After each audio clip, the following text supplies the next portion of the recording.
First up, batting leadoff, looking to wire the field.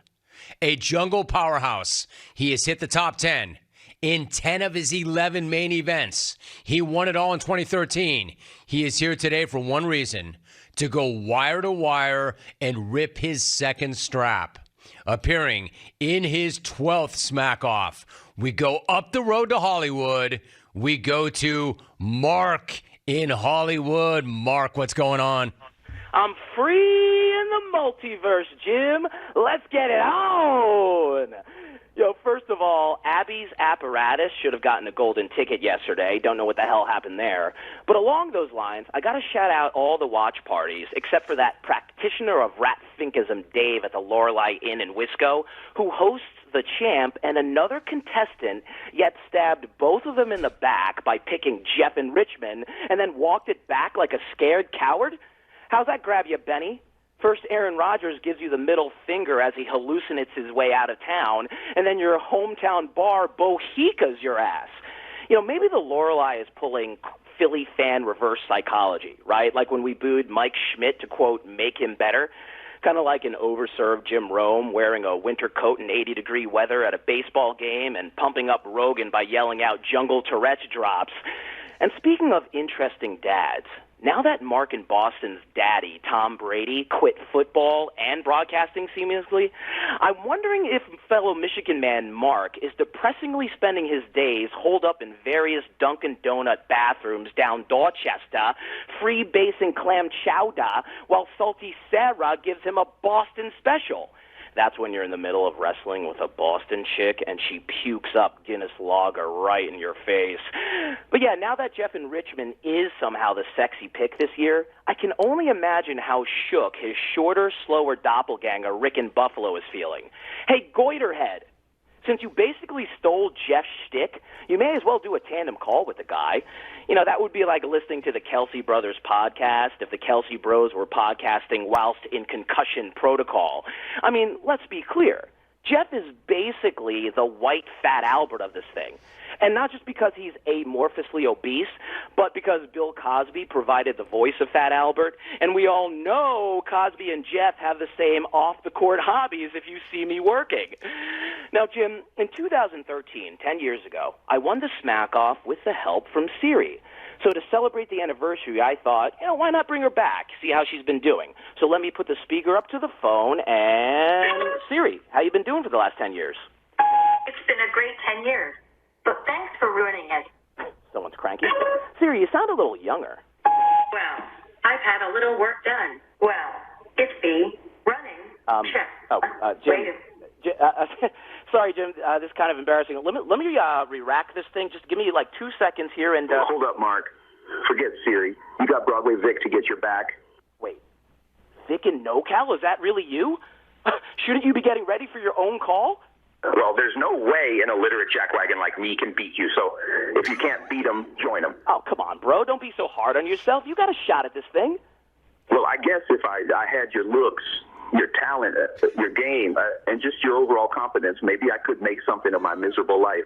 True. But why not start with something small? Like instead of rehashing old, tired 80s movie references, why not finally bring your smack into the 21st century? The 21st century. Like when Marty McFly went to the future and Back to the Future, too. God, I hate this guy. Wait, Brad and Corona? How you doing, bud? Are you also throwing in the towel early and giving me the chip? I just want to speed up the process of your life, Mark, okay? You're taking too long the way this thing's going. Dude, you've won this thing 6 times. Why not just make a call? Because unlike me when I'm selling my ass on the streets of Corona, you got this thing wrapped up. You're really proud of that wrapped up blast, aren't you? Put that on a banana hammock. Now, look, Jim, I'm sorry. I made these guys drop out, but we can still have an event here. Hey, Jimmy, why don't you just crown Mark's ass and get it over with? Oh, crap. Les? You know what, baby? The Laguna Beach Bag is officially endorsing you as the new king of smack. So you're not going to call either?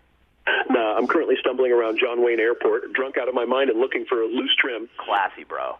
Those upskirt pictures aren't going to take themselves, Mark. No. Every day is dong day, baby. No, it's not. That was yesterday. Mark, can I ask a question? Walrus. Is that you, champ?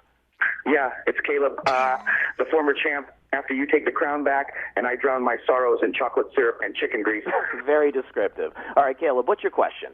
What does loose trim mean? Why do you need to know what loose trim means? You are a notorious non-sex haver. Well, my mom keeps saying that if I don't use it, I'll lose it, which may explain why I haven't seen it in years.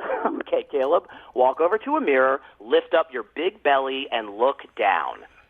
There it is. Happy to help. Gosh darn it, I lost it again. Wow. So if you guys aren't going to call, what are you going to do for the rest of the day? Brad? I'm going to have what we call up here Corona caviar. What's Corona caviar? Black tar heroin, Mark. Black tar heroin. That tracks. Vic? I think I'll ask out Bella B. Well, she loves when you toss smack. Lef, what are you doing? I'm actually being arrested by airport security, so could you call my wife and tell her that it happened again? Oh, poor woman. And Caleb, what do you got going on? I'm going to eat the Lorelei. Oh, nice. You're going to have a meal at the Lorelei. No, I'm going to actually eat the whole bar for picking against me. Don't blame you. So are you guys done? Because I'm about to wrap this bad boy up.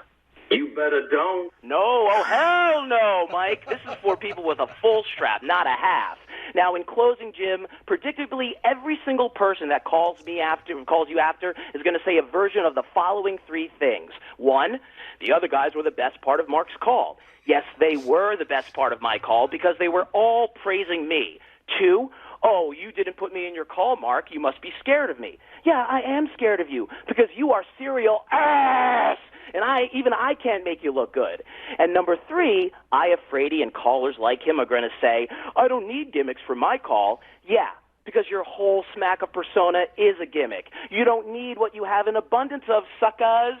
So in the immortal words of Jay-Z, yeah, I sampled your voice because you was using it wrong. You made it a hot line. I made it a hot song. Vic, get me out of here. Yeah. Brad. Lef. Yeah. Caleb, that's you. Sorry, I just found my penis again, and now I'm playing with it. Yeah. And he's out. Wow. Go ahead. Start sending me the it's over, shut it down, let's go home. I would never say that, but damn, Mark. Damn. That was clever. That was smart. This is what it takes on this day. Did I? Nobody likes I told you so.